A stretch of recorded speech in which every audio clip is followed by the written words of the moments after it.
Belfontaine, and you're listening to the Homebuyers Hour on WCPT AM 820, where the facts matter.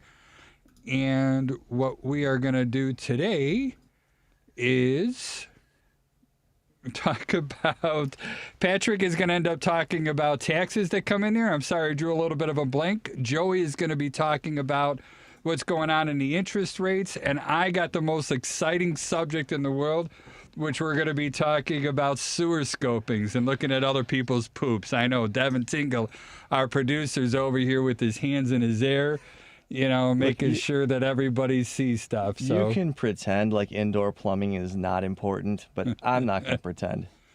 I love it. So, Joey, tell us what's going on. We're going to start with you. But before we do that, I want to throw a little plug out there. One of our home inspectors in our state, he's a magician as well. His name is Greg Dimple, and I really like this guy. And what he does is he works for an organization called Open Heart Magic, and their website is openheartmagic.org, and they're always looking for fundraising opportunities as well. I mean, they go into hospitals where children are sick, and they just perform magic just to make them smile. And if you go to their website, openheartmagic.org, you're going to see a lot of great videos there that are going to talk about just what wonderful work that they do. So if you find some time, please stop by the website, and if you could give them a little cash, that's always a nice thing too. So sorry to take some of your time, Joey, but what is going on with the federal government right now? Yeah, so the Fed is meeting again and talking about how they're going to raise rates again, which they will. Right. It's just a matter of how much will they. Will it be a 0.25% interest rate raise on the federal funds rate, or will it be a 0.5 point? It looks to me like most people are expecting a 0.25% raise on the Fed funds rate, which would put us right about a 5%. And the market yesterday, actually, the market started reacting, I think, a little bit prematurely. His yields on MBS coupons, on mortgage-backed security coupons, started to increase. And when that happens, rates start to drop a little bit, right? So I noticed the billboards changed. You know? I love it. I love it. It is. And then, but wasn't the raises, weren't the raises more of like consistently for a while, 0.75%, right? Yeah, for a long time they were raising 0.75%, Okay. three quarter. I think it was like 4 or 5 in a row, and then they did a half, and now we'll see if they stick to a quarter, because obviously there has been an effect on inflation. Inflation has been coming down, so we'll see what happens. I'm still a believer that they overcorrected, and we haven't really seen the full effect of the rate increases that have happened over the past year. I think it's important. Sorry to jump in. I think it's important also that the polling data is showing that Americans believe that inflation is going to come down. That is as important as what the Fed is doing, and well, the Fed also affects it, but that's an important aspect of it as well. Mm-hmm. No, absolutely. And I mean, we see retail sales coming in low, so we know people are spending less. We saw, I mean, this is a month ago, but the weaker new, what was it? Oh my gosh, wages came in short. So, what does that mean? Wages came in short. And Joey, before you go too much further, give us all your contact information. I didn't ask for that in the beginning. If somebody has more questions about this, how do they reach you to talk to you about it? Yeah, so I mean, this is more stuff you want to talk to an actual economist about. But if you want to talk about mortgage stuff, I got a guy. Joey Matthews, the VA loan nerd. NMLS 1330694. You reach me at 630-235-2405. Day or night, text or call thevaloannerd.com. I love it. So what does that mean? Do you have an MLS? It was in there. I threw it out there. It was in there. I spaced out. After I said it, I was going to be like, I only said that to make sure Patrick doesn't make sure. I got it memorized. Can you believe that? 1330694? And I can't memorize anything. Well, I've heard it so many times. You know. Oh, is it on the screen in front of you? It is. I cheated. All right, let me just kick this thing off the rails even farther. So, anyways, what were we talking about? Yeah, no, wait. Interest rates and the feds, and what does that mean to me? Wages get reported get reported nationally, and there was an expectation that there would be a higher increase in national wages than there was. So it came in short of what the expectation was. That's all that is. So people are making less money than they would have anticipated Okay. seeing, right? Um, yeah, And there maybe we go. that's more of a right sizing and stuff like that.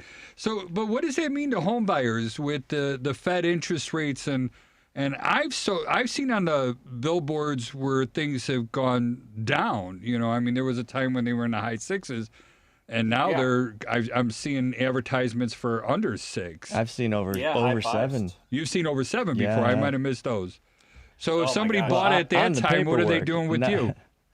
So I think it's a beautiful thing. There's and this is something I tried to say over and over and over again during the last year is, when is the best time to buy? The best time is when you're ready, right? So the people that were lucky enough to buy when the rates were higher, right?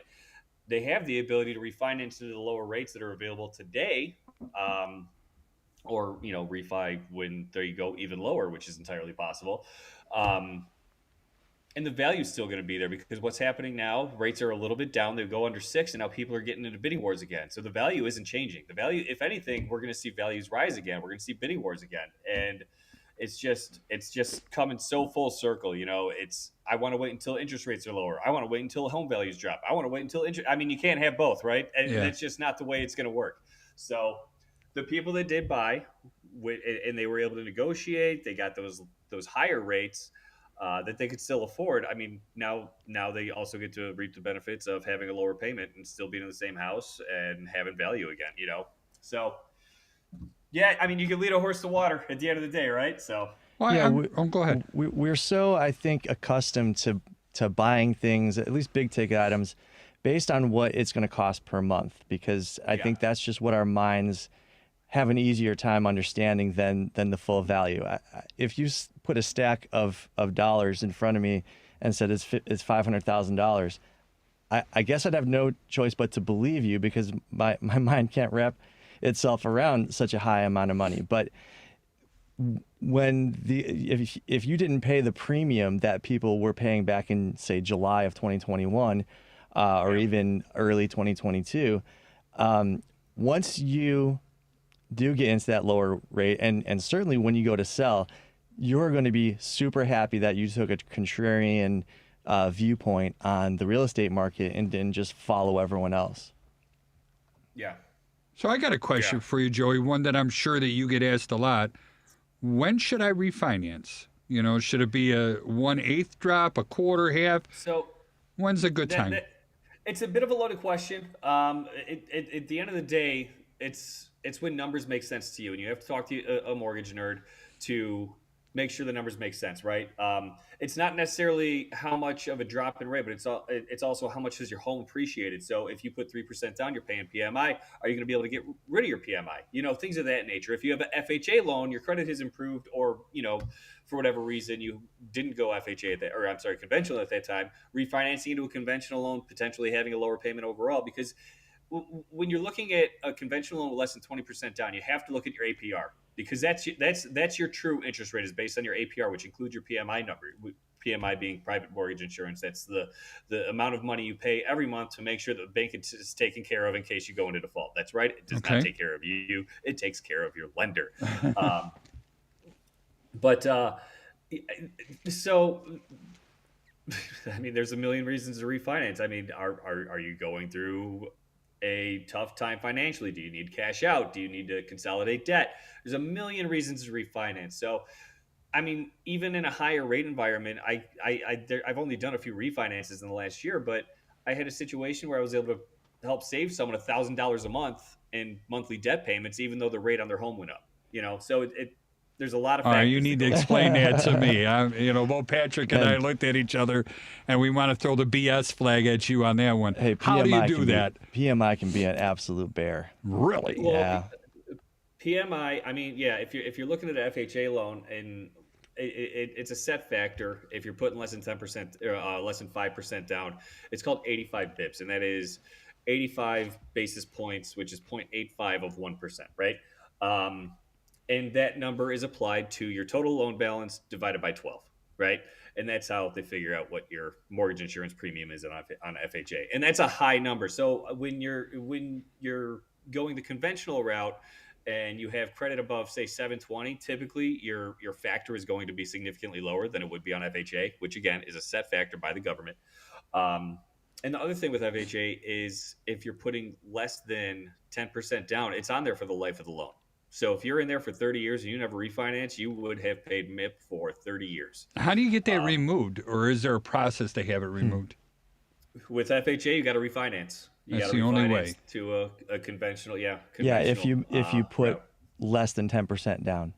Yeah, if you put more than 10% down, it falls off after 11 years. It's not after a loan to value number. It's after 11 years. We like to keep the rules very simple. I do. Oh, yeah. I speak sarcasm. I understand what you're trying to say. Yeah. You know? No, but every loan program is different, and that's why it's so important that when you're talking to a mortgage nerd, make sure that they are a nerd. Make sure that they know the differences between where PMI, like on a FHA loan, if you put 10% down, the mortgage insurance premium is only 80 bips, right? If you put more than between 10 and 5%, it's 80 bips. If you put 5% or less, then you're looking at 85 bips. Like, there's just little things that, come along with it. And there's always the upfront mortgage insurance premium on FHA, which gets tacked onto your loan. It's 1.75% of your loan amount. There's just That's a much good chunk of nerdy money. stuff. It is.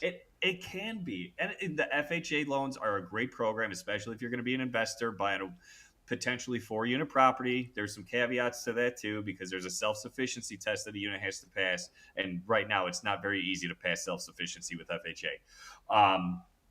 And it's because the mortgage rates are a little bit higher. And if your appraiser comes in with low rents, then you're going to have a problem. Sorry, I'm going down the rabbit hole. No, you got keep me going. in a rabbit hole, That's man. all right. It's early on a Saturday, and people need some help getting back to sleep. We're there for those people. We are not. I'm going to start screaming. I'm going to wake God. everybody up. And then, Yeah. But let's just say I bought a house last year. All right. Yeah. Yep. What number, like if I have an interest rate right now of a certain percentage or higher, and I want to go ahead and make it beneficial to myself to refinance, what numbers should I start thinking about where I'm at right now to call you and talk to you about? Is this a good idea to refinance? Is it time? So you're going to want to look at two numbers depending on how much you put down. You want to see, have I appreciated? Because in the next few months, I have a feeling we're going to see some good appreciation. But how do they know that? rates- How does a homeowner know that? Is this where you get a real estate agent, or do you have to hire an appraiser? So I would say talk to a realtor friend, potentially. The only thing is just be very clear. Just say, hey, I'm not looking to sell. I'm just trying to get an idea of where you believe my house is valued at, because I did buy last year. Talk to the realtor that you bought with, right? I mean, I want That's to talk good to advice. everyone I've ever worked with every day of the week, right? Yeah. Everybody, because they want to talk to you. They trust you. Like it's a good thing. You're never bothering us. We love that you like the connection. Shoot a message to the realtor that you bought with and just say, hey, I know I bought X amount of dollars and rates were a little bit higher. Like, where do you think that the home value would be right now? If you were going to sell, where do you think the home value would be? And that gives And you they an do idea the of how much comps and they equity do you all get. the other stuff to get that information, just like they would do to price the house to sell the house, right? Yeah. I mean, they'll do a very quick version of it, I'm sure. And maybe if you have a super lazy one, they might just go to Redfin or Zillow and just be like, hey, it says this on Redfin. That brings up a good point. Don't be afraid to call me, call Patrick, call Joey. We have some great relationships of good professionals. Look at the people that were on the show recently. Those are good leaders in this profession and good people to bring up. Sorry to jump on there for you, but continue. No, I please. love it.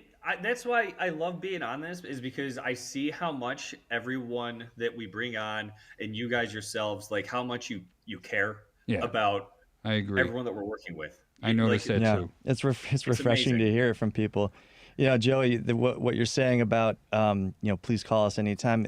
I appreciate hearing that, because when people ask me, they ask Charlie questions about what the lawyer should do. They ask you questions about what the realtor should do. They ask questions of me about what the mortgage broker should do.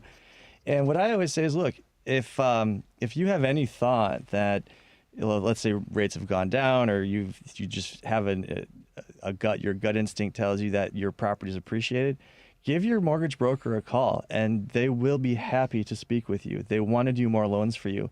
If they can do it and save you money, they will, and it will be great for both of you. If they can't, then they won't. But they will not be bothered whatsoever by you reaching out and saying, hey, can you take a look at this? I mean, gosh, whenever someone calls me up and says, gee, I have some potential business for you, I don't get upset. I usually, a smile comes across my face. And right. So take advantage of that. And I remember we had a real estate agent on here in the past, and one of the biggest questions they would ask the other real estate agents is, what do you sell? And that the agents, you go, well, I sell houses, of course, and they're like, no, you sell yourself. And more importantly, and the same thing with the three of us, we sell relationships. And everything is about building those relationships with each other, and they want to maintain them. And the only way you're going to get a solid relationship is if you do the right thing at the right time, you do it the right way, you do it for the right reason, and you just give, and you don't look for anything in return. It always comes back. Let's go around the horn real quick. Joey, how do people get hold of you again? You can go to the VALoanNerd.com. You can call or text at 630-235-2405, or you could find me on all of the social medias as the VA Loan Nerd. All right, and before we get to my information and Patrick's information, Joey, you got a question here for you. It's basically, when will, and whether you know this or not, just guess anyway, when will the feds bring down interest rates, and have we seen this situation before? Get out your crystal ball. All right, so Joey Stradamus is coming out, right? So my favorite guy. Yeah, well, sue me when I'm wrong. Don't sue him. I got a good lawyer. I got a guy. He's not talking about me. So will interest rates come down? Yeah, this is a natural economic cycle. This happens all the time. Fed raises rates, they lower rates. Do they come down to zero often? Not really. Twice in recent history? In 2008, they came down to zero. In 2000, and then with COVID, they came down to zero, right? Not a natural thing to happen, but not situations we want to have happen, by the way. Yeah. Exactly. Yeah. So when will they be bringing them down? When we see inflation getting under 2%, they're going to have to adjust. Right, or under 3%, I would say they would want to adjust for sure. If they see negative inflation numbers, which is deflation, they have to adjust significantly. So the Fed funds rate, they will come down. I don't anticipate. They've said themselves they don't anticipate going over 5. So I think we're pretty much tapped out there. But yeah, they go up and down. This is just the way that they raised them was the fastest, I think, since 1979, 1980. When the last major raise happened. But it's been kind of low for a while. I think it's due. Otherwise, it's just going to go artificially crazy. So, yeah. Exactly. All right, a little bit about me. My name is Charlie Belfontaine. Our company is Chicagoland Home Inspectors. Our phone number is 312-544-9180. And our website is thehomeinspectors.com. And that's plural. It's an ORS, and it's a .com. If you have any questions regarding to the condition of your home or just something's not working right and you want to talk about it, we never charge to talk on the phone, so feel free. And if you're interested in joining the home inspection business, our school is HIUIL.com, Home Inspection University of Illinois. Patrick, if you don't mind, can you give us your contact information? And then I'm going to start asking you to talk about property taxes because that's fun. It's not. So I was feeling a little bit left out. Charlie, you mentioned a charity that you have particularly fond feelings for. And so I want to talk about a charity. I don't know if it's a charity, but a community organization that is called Center for Disability and Elder Law. And they do a lot around Chicago for people that don't have the means to hire lawyers for things like estate planning and guardianships and the whatnot. But what I do is I volunteer for them on a monthly basis. I go down to a nice little. I don't think it's a nursing home, but I think it's like well, something akin to a nursing home, but for older people that need a little bit more than just living in a regular apartment building. But what we do is for people in the community, we prepare wills and transfer on death instruments, powers of attorney, healthcare powers of attorney. That's all important stuff that you don't think about. It's incredibly important. If you've ever been through an intestate probate case, meaning a case where someone died without a will and they owned real estate, it can really be problematic, expensive, really not a situation you want to go through. Or have your family go through when you pass away. Yes. I mean, I know when I I'm going to die, everybody's going to die. And when that happens, I kind of want my family taken care of. And no disrespect to attorneys. I love you to death, all right? But I don't want my money going to the attorneys, all right? I'd rather go to my family. Yeah. No, listen, I've got enough paying work that I don't have to manufacture more. And I think that most lawyers, if they're, they got their eyes open, could see that they are in that boat as well. So, yeah, trying to manufacture business is really not something that we need to do. So anyways, if you have more interest, you can certainly Google Center for Disability and Elder Law, CDEL, Chicago. I don't know if that's the URL, but just Google it. Take a look. If you want to, chuck some money their way, by all means. It's a good cause. So, anyways, that's Sweet. my little humble brag about how I volunteer my time. If you want to get in touch with me for my for-profit business, Loftus Law, real estate lawyer, you can reach me at 773-632-8330. The website is loftus.law, and I am on Insta at Loftus Law. Oh, you're like a hipster right there calling it Insta. Or it might be Loftus_law. I don't know. Just search it. You'll find me. I love it. And so go ahead, tell us a little more about the property taxes and what can people do. That's all that comes into play when you're paying your mortgage. I really get a kick out of the two of you talking about monthly payments, and that's what people are looking for. And when you're dealing with escrow, that all comes in there. So even lowering your taxes, and it seems like it's always wanting to go up. And if we don't take action, it gets out of hand. Yeah, I mean, look, I could do a series of lectures or talks about real estate taxes and how they're calculated and why they are the way they are and all of these sorts of things. But I really just want to focus on the basics because we only have, we don't have infinite amount of time. So if you're curious as to why is my real estate tax bill the number it is, the way that a real estate tax bill is calculated at its most basic calculation is the assessed valuation of your property. And I'm just going to talk about Cook County because, of course, Cook County is different than everywhere else. It just always is. And I'm saying always, and I'm not even giving any disclaimer. It's a populated area. There's no ifs, ands. The most 80% of our, that's high. I would say more like 70% of our population in the state of Illinois lives in Cook County. I think that's a fair statement. It's a lot. It's a lot.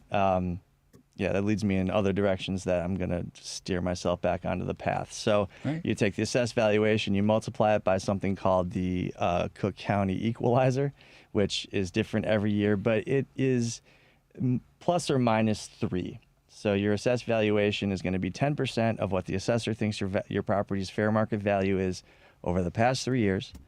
Multiply it by this multiplier, and then you multiply it by the tax rate. And there you have your full tax bill. Now, if you own and occupy the home, you're entitled to the homeowner exemption. And where that gets put into the calculation is after you multiply the assessed value by the equalizer. So I believe in Cook County, that will be 10,000. So if your property value is 10,000 multiplied by 3 minus 10 times the tax rate. And that's what your real estate tax bill will be. So that's why you'll see a real estate tax bill go down if a property goes from being rental to owner occupied. Okay. Now, if you are 65 plus during that tax year, and you can prove it to the county, it's not that hard, Your driver's license will suffice. You're entitled to an additional $7,000, so it would be $17,000 for an owner-occupied property. What does that mean? $7,000 off of your taxes? No. Okay, good question though, because Yes, I love this. I have what is called the curse of knowledge, meaning that all this stuff up here, I forget how much of it comes out of here, and how much of it stays up there, assuming everyone just must have the same base of knowledge. Which is why I'm here. I'm the dumb one. All right. So, but there's a lot of other people that don't understand, and that's why I like to know. Yeah, no, this is a very complicated topic, and I will, by the way, once we leave here, I'm gonna put some links in the comments below. I know no one's taking notes, and if you are taking notes, you're a psycho. Don't take notes. I'm taking notes. I'm gonna provide links that will essentially give you a summarization of what I'm talking about here. Okay. Where these exemptions come off is after you multiply the assessed valuation by the equalizer. So I'm going to go back to the previous example. 10,000 assessed valuation times equalization factor of 3 gets you to 30,000. Then you subtract out the exemptions. So in this instance, it would be you'd be at 13,000, which then gets multiplied by the tax rate, and that is how you arrive at that tax bill. Okay. So the 7,000 is not off of the tax bill. That would be very generous. The 7,000 is off of the equalized assessed valuation. Equalized assessed value. Okay, I got that. Okay, all right. So, and there are other exemptions, by the way. There's a senior freeze, which if you make, I think it's less than 65,000, but I will correct myself in the comments if I'm wrong about that. You can essentially freeze your tax bill in place. Which, look, we don't want to be kicking our senior citizens out of their homes just because of the inevitability of tax They're on a fixed increases. income, right? So, you know, it was a policy decision at some point made that would be a good idea. There are other probably less known, less utilized, but still important exemptions. Joey, you would, I'm sure, be aware of the disabled veteran. Yes, I am. Exemption. That was just fast. And that one is super important. I have a friend, his wife lost her right leg just above the knee in Iraq. Oh, wow. And they had a $0 tax bill. And, you know, quite frankly, it's not good enough. But that's what we have to offer. We can't go below zero, we wouldn't go below zero. But depending on how disabled you are, and that's a function of, I suppose, what the Department of Veterans Affairs says, or Joe, you would maybe know exactly how they determine the percentage disability. It doesn't always go down to zero. You might be entitled only to a portion of your tax bill to be reduced. So yeah. So if the EAV is over 250K, then you're only getting a portion of the tax bill reduced. So if you're at a 350K, and granted, at 350K on an EAV, you're looking at like 1.1 million, give or take. So yeah. And that brings up a whole number. You know, this assessed value things. I know when I bought a new construction home in Bolingbrook at one time, my assessed value was the actual value or the price that I paid for that house. And then when I was living in other areas, I'm looking, this is like only 33% of what the value of the house is. You bring up a good point. And that goes back to the difference between Cook County and everywhere else. So Okay. I'm assuming in Bolingbrook, you were in Will County. Yes. Typically in the collar counties, your equalization factor is going to be 1. Why do they do that? I don't know. Because it's easy math. Well, sure. In the suburbs, I could divide by 1. you know, there's a lot. This would be a much shorter conversation if you and I were just having a discussion about taxes in McHenry County or Will County. Cook County gives me all sorts of fun things to talk about and numbers to throw in there to just confuse everyone who's simply listening to this. But the more I can talk about this sort of thing, educate the public, my personal opinion is that real estate taxes are complicated. It's done so intentionally to make it as opaque as possible, because if we knew how the sausage was made, or if more people understood, more people would probably complain more than just going, darn it, my taxes went up. Yeah. That makes sense. Now, so that's as much as of the basics as I probably care to get into. It gets more complicated, obviously. So there's a couple of things. In Cook County, the assessed valuation of your property will be reevaluated every 3 years, generally speaking. Okay. It rotates. It goes City of Chicago property, suburban property south of Madison Street, and then suburban property above Madison Street. So on the triennial basis, each... And that's they where we are. rotate. I think we just got reassessed last year. Yeah, We're north suburbs. I think north suburbs. Yeah, so City of Chicago got dinged for 2021 tax year. I think you guys are 2022, and then south is going to be 2023, and it just rotates continuously. Now, if you are so what that means is for 3 years you'll have a relatively stable tax bill, and then the reassessment will happen. Now, again, this is more going to be for Cook County. For Cook County rather than the collar counties. But especially if you were in a neighborhood that was appreciating at a greater rate than other neighborhoods, you probably saw that your 2021 tax bill was significantly higher, and that was a big point of contention between buyers and sellers over the course of the past year, and probably one of the biggest thorns in my side until they finally issued the 2021 second installment. I guess it was November 15th. Of course, I remember that. Big day for me. Ooh, second installment tax bill is it really was a big day for me. That can be a real shock to the system when you get that notice, if you notice it, from the assessor's office that your assessed valuation is going up 40%. Now they played with the numbers a little bit. They lowered the equalization factor, among other things, to try to blunt the effect of those steep increases in the assessed valuations. But I definitely saw some tax bills that went, significantly higher. And one thing you can do is you can appeal the assessed valuation. Ask that. Yeah. So, and this is something. Some people are well aware of it. They'll appeal every year, and I don't see any reason why you wouldn't. My wife does it, and this is when we lived down in Bolingbrook. I never appealed my taxes. I didn't know better. I just said, okay, this is what we do, and it's fair across the board. Well, it's not. I had neighbors that appealed every year. Next thing I know is I'm like 25% more in taxes. And we got the same identical house than what my neighbor's paying because they appealed it every time, and that kept it down low. And same thing, my wife now, she appeals every year on her own. She takes care of all this stuff, and our taxes are pretty decent. I mean, nobody takes us to court or, go anywhere. They just give us what I'm calling shut up money. Is that fair, or is that normal, or are we lucky? No, it's pretty normal to go in there and in Cook County, and again, at the I'm going to repeat myself, and I have a tendency to do that. It's different with Cook County. You'll start with you start with the local assessor and you talk to them, and if you can work something out with them, then great. You don't have to take it any farther, and it can almost be just an informal conversation about what the assessed valuation can be. In other counties, it's different. I know.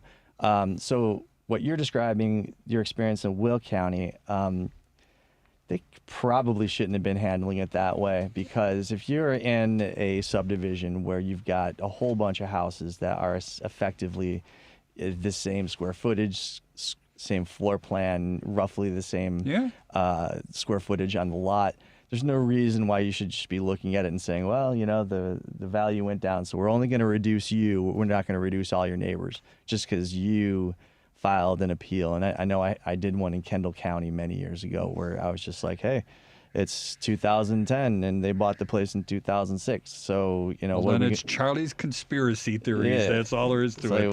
What are we going to do with this? And the board of review was like, nothing. Because all the neighbors have that assessed valuation as well. And at first blush, I was upset. I was like, this can't be. How could you approach it this way? But ultimately, it's meant to be fair. the assessed valuation, what it is at its core, it's a representation of the value of your property, but moreover, it begins to establish what your fair share of the tax burden is for that area. So Okay. you'll look at your tax bill and you'll see they'll itemize the schools are getting this, the park district, forest preserve's getting this, the community colleges, museums, water department, mosquito abatement, all of that stuff. Mosquito abatement. Yeah, those guys are big. Hey, I get it. nothing wrong with getting rid of some mosquitoes in my world. If I remember right, number one will always be the schools. No, the schools are a big portion because Very the state big. It's like doesn't. 50% or more. The state of Illinois doesn't fund the schools. Yeah. It comes from real estate taxes. So I have paid a lot for through my real estate taxes for local schools, and I haven't used them since I graduated from high school, when I wasn't paying property tax. I got you. And and that's another thing. You go to different parts of the county, and for example, out in Palatine Township, for example, for a $350,000 home, you might be paying $13,000 a year in real estate taxes, and whereas in South Chicago Township, is same property, same assessed valuation, you might be paying $6,000 in taxes. So where you live matters. What makes up the tax base? If you've got large commercial enterprises, buildings, and that's something that the current assessor is getting a lot of flack for, but I think is fairly doing, is reevaluating what commercial properties should be assessed at, because for many years, you can imagine commercial property owners are much more attuned to this appeal process. They've got the right lawyers, and you can read into They got that. the system down pat? You can read into that what you want. Yeah. Madigan, Burke. Be nice. All right, I'll be nice. Up to the two men who are under indictment. So what that has, the effect of that, if you look, and I'll see if I can find this in graphic format and link to it as well. Please. What you'll see is the tax burden of the residential property owners of Cook County is on one trajectory, whereas the property tax burden of commercial property owners in Cook County is on a much flatter trajectory. And that is because of their sophistication, understanding the system, as opposed to residential owners who are just trying to live their life. How many things can I be possibly tasked with worrying about? I've got a lot. Everyone's got a lot on their plate, and so I can totally appreciate where an appeal wouldn't just come on your radar. Now, if after hearing this, you're thinking to yourself, well, I want to get involved, 773-632-8330. I can help you out. I don't do these, but I have a colleague that does these. He is dynamite. He will sort you out, and I would love to introduce you. Which is what this is all about. If we can't help you, we're going to send you in the right direction. Absolutely. Right. Anyone who wants to pay less taxes, probably.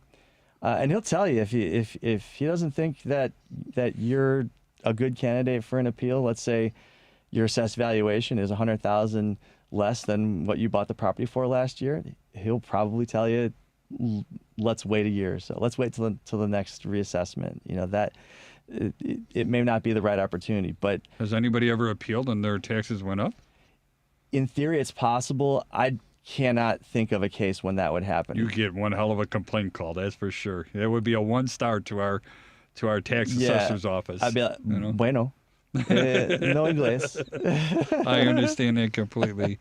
So real quick, we do have another question, and it's about what can you do with your mortgages, and how can you use your mortgage? And Joey, maybe this is more directed at you, but how do you use your more mortgage? directed to a CPA. Is it really to save money on your yeah. income taxes? So you saw this already. Oh boy. Yes. So, well, I always watch live on YouTube so I can watch the questions roll in. But so when you have your closing disclosure, hold on to that, or at the end of the year, grab it.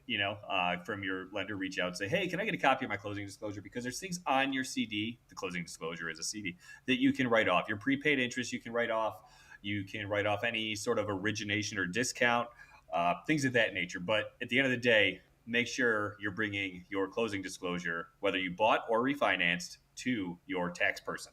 Yeah, definitely. And Is that every year, or is that just the year you bought or sold? the year you bought, you wouldn't have a CD or a master statement from Okay. any other year. Now, it's important also to save that document. If you ever turn your property from owner occupied into investment, your CPA is going to go back and pull more numbers off of that and save you more money. I used to feel fairly comfortable enough with the mortgage interest deduction, state and local tax deduction, these sorts of things, to comfortably advise my clients kind of to a point about, welcome to the world of itemization on your taxes. And then 2017 happened into 2018 with the standard deduction being as high as it is, especially for married people. It's no longer a slam dunk that you're going to go straight into itemization, and especially since they've limited the state and local tax deduction to $10K, which is not great. So if anybody does have any questions, legal questions, more importantly, about real estate, Patrick, how do they get hold of you? If you have questions about real estate law, contact me, 773-632-8330, loftus.law. But anything, though, Insta. if you can't help them, you'll guide them, right? On Insta, Loftus_law, I think it is. Just search it.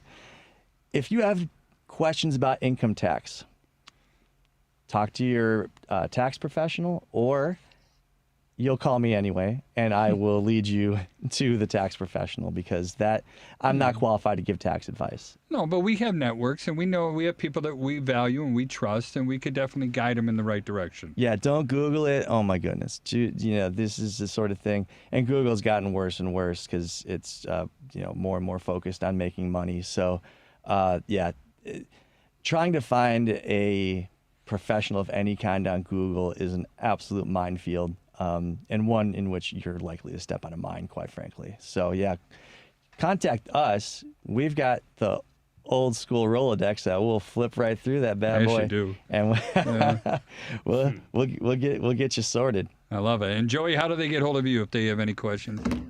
Well, you can call me at 630-235-2405. Find me at thevaloannerd.com or across social media as at the VA Loan Nerd.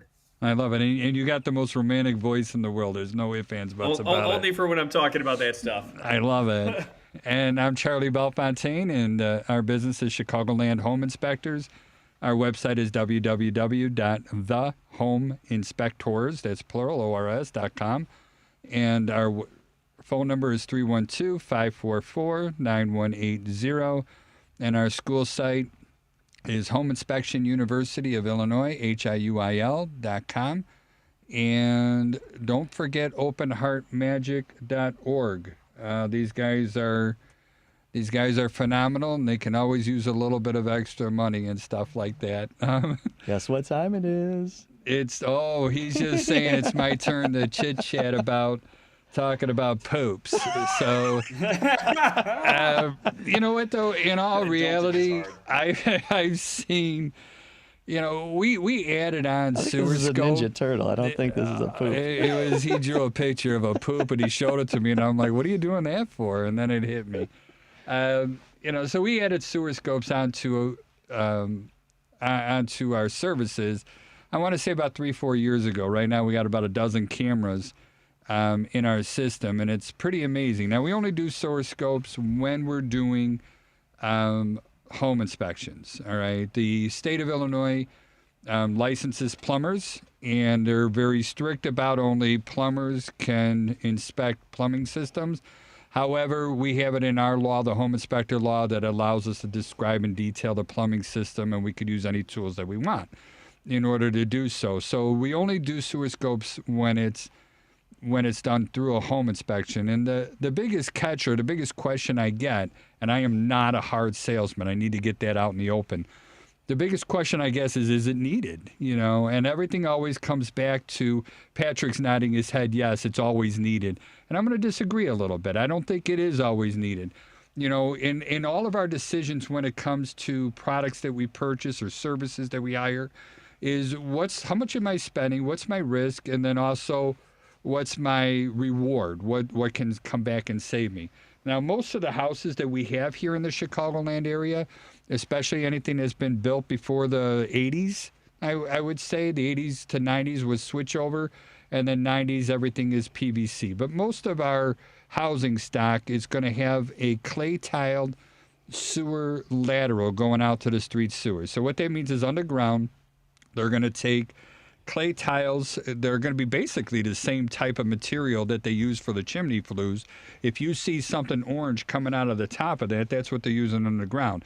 These do not have bell and gossets. They just bump up next to each other, and there's gaps in between them so that sewage can actually leak into the earth. And that's not a bad thing, all right? And in fact, if you have a septic field, that's exactly where you're putting all your sewages out in the field anyway. So having a leak isn't a bad thing. However, things that happen with these things is we end up getting offsets. We get tree roots that come in there. If it's been backfilled real hard or somebody went in there with a rotting machine and they damaged the sewer tiles, there's a chance that it could be broken. We find that about 90% of the clay tile sewer liner that we go ahead and run a camera through, we're going to find an issue in there. Hopefully, most of the time, it's going to be a slow or a small issue where it just means you're going to have to start getting in the habit of doing prophylactic rotting. So whether that's every year or every 2 years, you just want to, before things back up into your house, you want to send a rotting or a jetting machine in there to make sure everything's cleaned out and all the sewage flows out to the street just safe. But when we start getting offsets or bellies, offsets are when the two pipes, one's higher than the other one, that's going to restrict the flow of our waste material. Bellies is when the sewer line goes down and comes back up and stores water in there. That's going to also slow the sewage down there and can allow things to stack up in it. Now, and again, 90% of the clay tile ones we find problems. And it's just the opposite with the PVC. Now, we have found problems in it, but I want to say only about 10% of the time do we find problems in the PVC lines, all right? Just because they're bell and gosset, they're sealed together, there's no chance for any of the roots to get in there. They're flexible, so if I get some sort of heavy weight or a rock falling on it, yeah, it'll deform, but it's not going to break or crack and allow dirt to fall into these things, all right? And the cost of, if you got one collapse in one area that has to be dug up from the outside, you're looking at, I would say, somewhere around $5,000 to $6,000 to go ahead and get that fixed. But if you're in a situation where you're replacing the entire sewer line because it was just a boom, boom, boom, chain reaction and everything went down on it, you could be in the 30 to 40 grand. Now, the city of Chicago, they take responsibility of everything from the sidewalk to the street, all right? So if you do have a break or a damage in the city of Chicago, they're going to be responsible for that. Most of the suburbs, and every suburb is different, but most of the suburbs, you own that sewer lateral all the way up until it hooks into the street sewers. And the problem is if you get a break underneath there, because most of the city sewers, and this is both city and suburbs, they're going to run those down the middle of the road, which means somebody has to cut open the road, dig down up into that. And now you're talking about expensive permits as well, because usually it's only going to be the city who's going to be able to fix their street. They're not going to trust anybody else with fixing their streets than them.